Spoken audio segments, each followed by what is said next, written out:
Hello friends, ഇതിൻ്റെ ആദ്യത്തെ long video കേട്ടോ. ലോങ് വീഡിയോ എനിക്ക് കുറച്ച് സ്പെഷ്യലായി ഇടണം എന്നുണ്ടായിരുന്നു കേട്ടോ. അങ്ങനെ ഒരു കല്യാണ കഥയാണ് ഇന്നത്തെ വിശേഷം. ആരുടെ കല്യാണം എന്ന് അറിയണ്ടേ? അങ്ങനെ വേറൊരാളുടെ കല്യാണമൊന്നുമല്ല കേട്ടോ.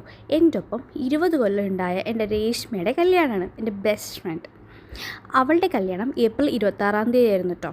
ഞാൻ ഇപ്പോഴാണ് ഇതൊക്കെ എഡിറ്റ് ചെയ്തൊന്നും ഇടാൻ പറ്റുന്നത്. വലിയ എഡിറ്റും കാര്യങ്ങളൊന്നും അല്ലെങ്കിലും ചെറിയ രീതിയിലൊക്കെയുള്ള എഡിറ്റ് എനിക്ക് വശമുണ്ട് കേട്ടോ. പിന്നെ ഇത് തൃശ്ശൂർ വെച്ചിട്ടായിരുന്നു കേട്ടോ കല്യാണം. തൃശ്ശൂർ ഓഡിറ്റോറിയം, സൗപർണിക ഓഡിറ്റോറിയത്തിൽ വെച്ചിട്ടായിരുന്നു, ഗുരുവായൂർ വെച്ചിട്ടായിരുന്നു താലികെട്ട്. അതിൻ്റെ വീഡിയോ ക്ലിപ്പ് ഞാൻ ഫസ്റ്റ് ആഡ് ചെയ്യുന്നിട്ട് കേട്ടോ. ആ ഒരു പ്യൂരിറ്റി തന്നെ നിങ്ങളത് കാണണേ. ഞങ്ങൾ ഓഡിറ്റോറിയത്തിൽ പോയി കല്യാണമൊക്കെ കണ്ടു. വളരെ സന്തോഷമായി. എന്ന് വെച്ചാൽ ലിറ്ററലി കണ്ണ് നിറഞ്ഞു പോയി കണ്ടപ്പോൾ. കുറേ നാളത്തെ ഒരു ആഗ്രഹമായിരുന്നു. ഒരു വർഷത്തോളമായി അവളുടെ കല്യാണത്തിനുള്ള പ്രിപ്പറേഷൻസ് അവൾ ചെയ്യുന്നുണ്ട്. അതുപോലെ ഞങ്ങളും എക്സൈറ്റഡ് ആയിരുന്നു, എങ്ങനെയായിരിക്കും, അവൾ എങ്ങനെയായിരിക്കും. അവളൊരു ബബ്ലി, ഒരു വെഗിലി ക്യാരക്ടറാട്ടോ. അങ്ങനെയല്ല, രസമാണ്. അപ്പോൾ എങ്ങനെയിരിക്കുക ആളത് ഹാൻഡിൽ ചെയ്യുക എന്നൊക്കെ ഞങ്ങൾക്ക് വളരെ എക്സൈറ്റ്മെൻറ്റ് ഉണ്ടായിരുന്നു. അങ്ങനെ ഞങ്ങൾ കല്യാണമൊക്കെ കണ്ടു. വളരെ സന്തോഷമായി. ചെറുക്കൻ്റെ പേര് പ്രണവ് എന്നാട്ടോ. ആൾ റഷ്യയിൽ വർക്ക് ചെയ്യുകയാണേ. അങ്ങനെ ഞങ്ങൾ കല്യാണമൊക്കെ കണ്ട് പിന്നെ നേരെ പോയത് സദ്യ കഴിക്കാനാട്ടോ. അതാണ് മെയിൻ. ഇവരൊക്കെ എൻ്റെ ബെസ്റ്റ് ഫ്രണ്ട്സാണ് കേട്ടോ. നമ്മൾ ഒരുമിച്ചാണ് വർക്ക് ചെയ്തിട്ടുണ്ടായിരുന്നത്. ഇപ്പം ഞാൻ വേറെ ഓഫീസിലേക്ക് മാറി.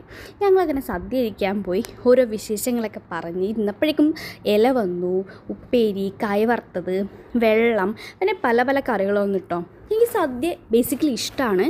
കുറേ നാളായി ഞാൻ സദ്യ കഴിച്ചിട്ടോ. പക്ഷേ എല്ലാ കറിയും കൂട്ടി കുറേ അങ്ങനെയൊന്നും ഞാൻ കഴിക്കത്തില്ല. മെയിനായിട്ട് എനിക്ക് പായസം എന്തെന്നറിയില്ല, വാഴയിൽ പപ്പടവും പഴവും കൂട്ടി പായസം കഴിക്കാനാണ് എനിക്ക് ഏറ്റവും താല്പര്യം. ഇവിടെ പഴം എനിക്ക് കിട്ടിയില്ല കേട്ടോ. പക്ഷെ ഞാൻ പായസം നന്നായിട്ട് ആസ്വദിച്ച് കഴിച്ചേ.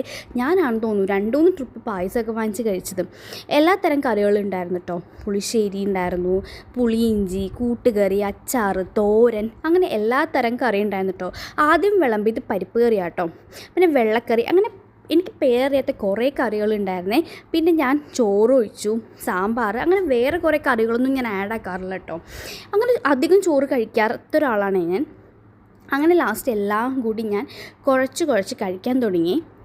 നല്ല ടേസ്റ്റ് ഉണ്ടായിരുന്നു കേട്ടോ സദ്യ. സത്യം പറയാമല്ലോ, എനിക്ക് വളരെ ഇഷ്ടപ്പെട്ടു കേട്ടോ. അങ്ങനെ സാമ്പാറൊക്കെ കൂട്ടി ഞാൻ കുഴച്ച് കഴിച്ചേ.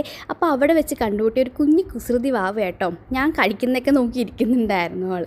അപ്പോൾ ഇത്രേ ഉള്ളൂ കേട്ടോ ഇന്നത്തെ